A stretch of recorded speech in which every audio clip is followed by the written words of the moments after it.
There we go.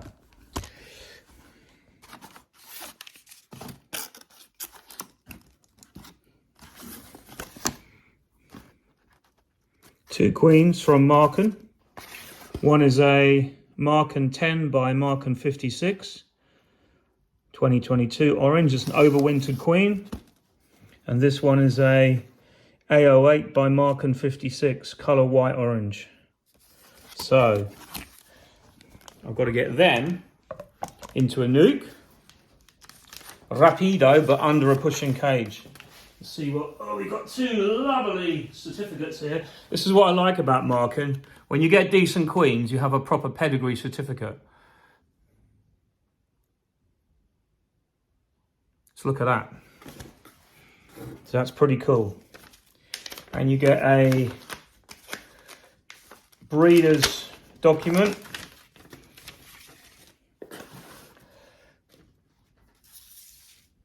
And a disease certificate.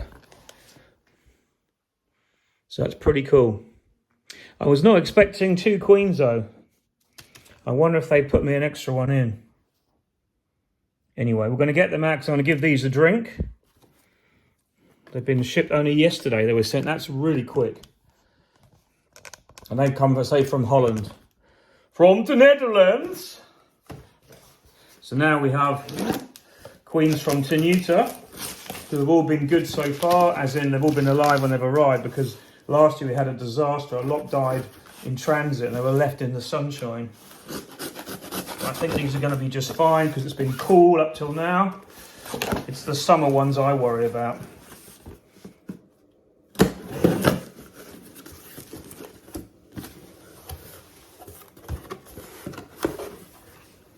And they are all alive. Look. Candy. Let's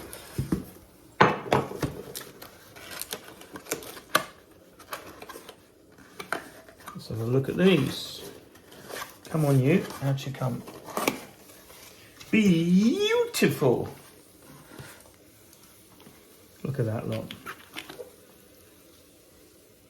Got to get these in this week. Rapido. Look at that. Gorgeous. So they're all going to get a drink, including these Markens. See where we go from there.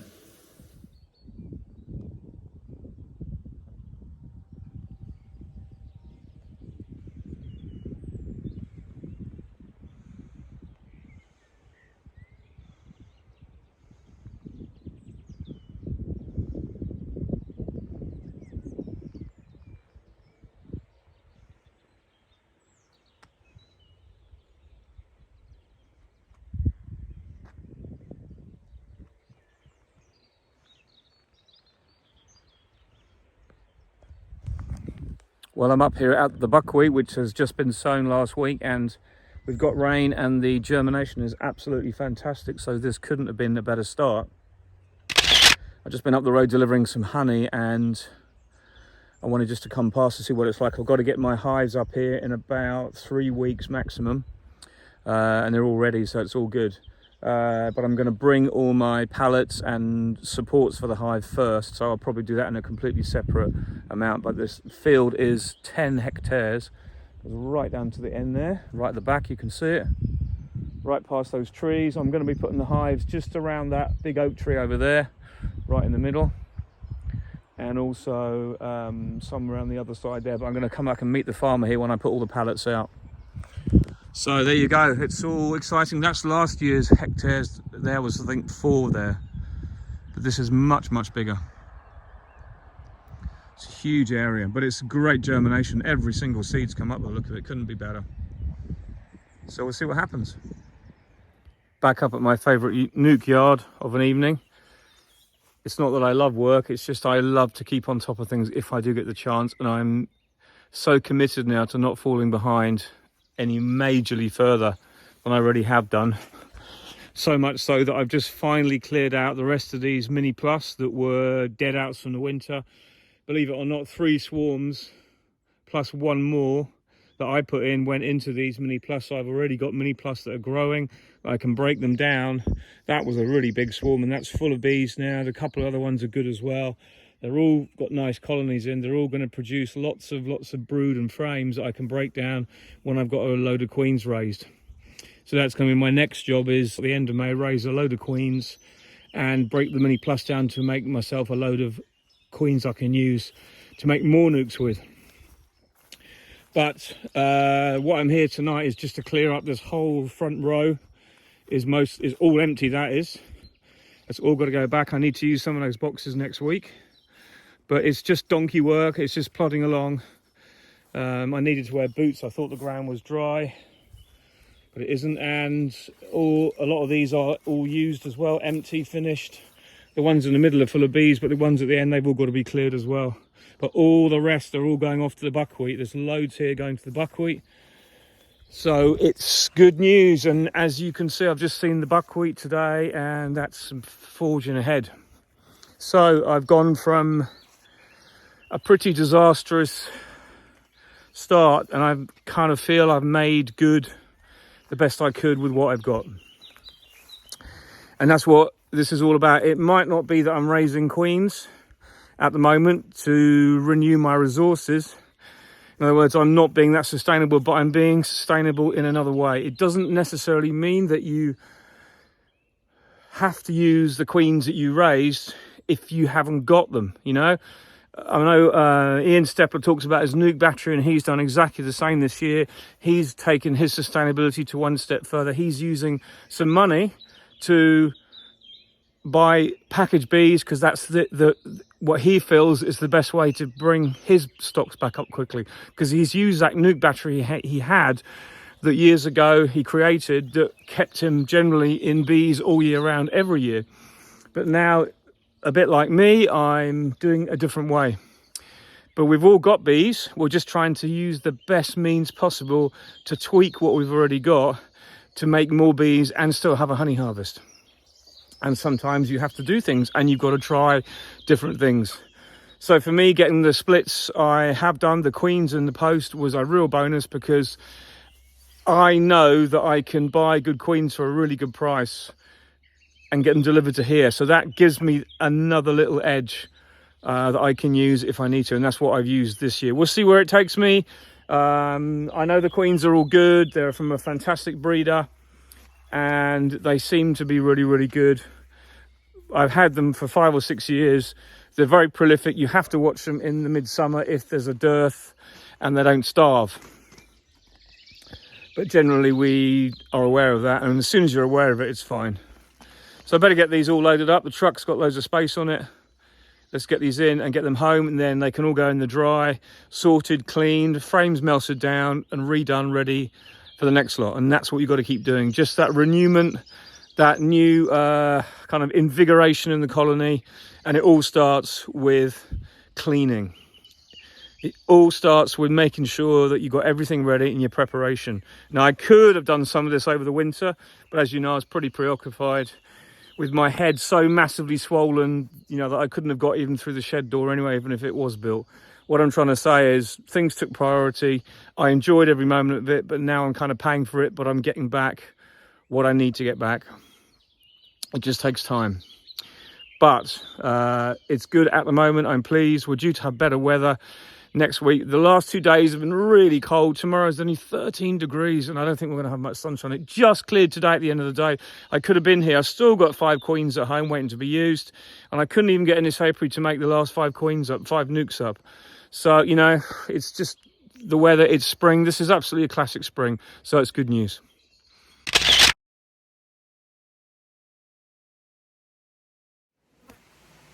Well, I came down to my apiary to finish making some nukes in here, and there's an old caravan here, and on top of the roof there is a monster swarm. So I reckon that's probably 2 swarms together, if not 3. But luckily I've seen it, and luckily I'm on top of the truck because I've got no ladder with me. I was able to back the truck up here to at least get to it. And I've got a hive with me that I can leave on the roof here, and then I've got some honey in a frame as well, so I can sort this quite easily. I'm quite pleased. But anyway, I've got everything I need to do it. Just another day in beekeeping.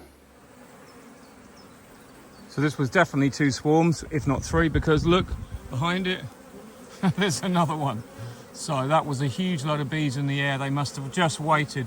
And I was in a lot of these hives yesterday before they swarmed, thinking they were fine. I cut out queen cells, but they, like you say, we're still going to go anyway. You're just better off finding the queen, but I couldn't find the queens. So there you go. That's what happens, but that is beekeeping.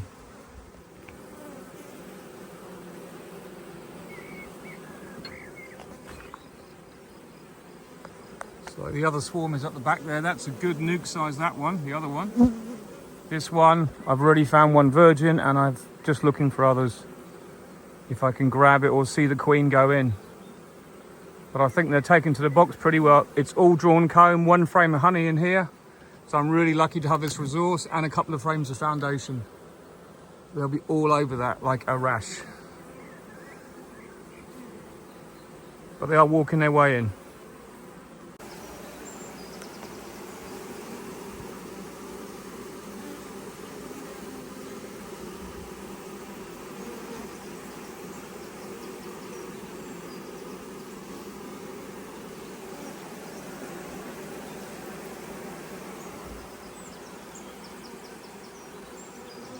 I killed 3 virgin queens, and obviously the main original queen was at the back there in the other swarm, and it was 1 swarm. Quite amazing, really.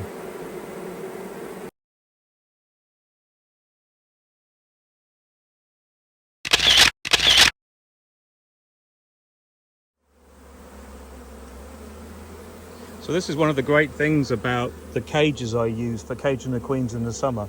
They also have other uses. So what I'm doing is I've got a hive and I had this really big swarm that literally just came out of this hive. Beautiful queen. Really glad I was here because I was surprised because they had space, blah, blah, blah. But I've got the queen in the clip. She's in here. I'm going to put her into this cage that will go into the colony. It means they will not abscond then because the queen is in the cage. But she can stay in there for a couple of days if necessary while I move the colony. So I'm going to put her in this cage and then she goes back into the colony. I can move this immediately to a place and then release her in a couple of days. They'll start foraging. This will give me summer honey. It's a big swarm. So I just got back from making up 5 more nukes because yesterday we couldn't do anything. When I did my last video, I showed you making up my nukes and putting them out. Well, I've still got 4 queens from that batch of queens to put in because I couldn't get to them. So I managed to get in today to the apiary and I've made up the 4 nukes and they're going to go out near the other ones tomorrow morning. But I had a couple of swarms at home and I had one in number 16 there, which is the smallest swarm, but I had a look at, because I wanted to check because I don't like bees building frames in boxes where there's no comb. It just makes a mess. As long as I don't mind having swarms, obviously we all like having swarms, but I like to know what they're doing and manage them properly so I don't have a mess to clear up. So I wanted to get in there and have a quick look. So that one's even got the hornet guard on. These were hives all stacked up. I've got through most of them. I've used the ones that are right to the back because they were the brand new ones. I've got these last few ones to clear out. And I had another swarm come into this box here. And I was curious because they're actually foraging really hard on the supers that are in my bottom shed. So I thought, you can see in the bottom shed there's also an AZ hive there, and that's where I had the swarm on the ladder the other day. So I had a prime swarm from there, which wasn't that big, which is actually in a nuke up there next to that other tower of bees, which is full of bees as well. But that nuke has the white dot queen from the AZ hive over there. And then I had another little swarm which went in that box, which was the cast swarm, and there's actually another one in the garden over there. So I had 2 cast swarms that I've just let them get on with it because I haven't had time to sort anything else. So I wondered where this swarm came from. So I went in there just now because I have my bee suit on when I came back and I had my smoker lit. I just wanted to see what it was. The box is full of honey and in it is a green dot Tenuta queen from where, I don't know. So it's either come from Corcel, which is that way, where I have the other, I call the quarry apiary, which is about 2.5 kilometers as the crow flies, or it's come from directly behind me, which is where I've got my other big nuke yard, which is about 1.5 kilometers. So I just wanted to point that out, but there's no other way that queen could have got there other than swarming from Courcelles apiary or from the other apiary at Crayan behind me. And that other one is much closer. So I can only assume that she's come from that one. But she's a green dot Tenuta queen, beautiful queen. It's a disc on her. I've just checked. She is going absolutely hell for leather, and she's laying into the right hand side, so I've got to just jiggle it around. They've already filled the box with honey, so I'm going to take the box, take some honey out of it, and then give them a super as well, and that will go to an apiary tomorrow morning out the way, because I obviously want to keep the bees out of this place. But it just shows you that bees will swarm a long way. No one else I know around here has bees, let alone anyone's from Tenuta, so it's definitely either come from 2.5 kilometers away or 1.5 kilometers away. Just saying, very interesting.